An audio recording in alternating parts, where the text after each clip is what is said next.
आता गूळ आपण कढईत घालूया, थोडंसं तूप घालूया, हे 2 चमचे त्यात पाणी घालूया,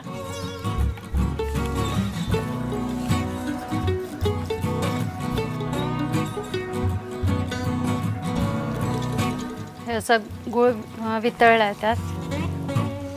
गॅस बंद पण करू शकतो. आता त्यात आपण शेंगदाण्याचं कूट घालूया, तीळ घालूया. हे तीळ पूर्णपणे बारीक करायचे नाही आहेत, थोडंसं पावडर, थोडे तीळ दिसले तर ते चांगले लागतात. वेलची घालूया आपण वासात, किंवा आपण जायफळची पावडर पण वापरू शकतो. चांगलं मिक्स करूया.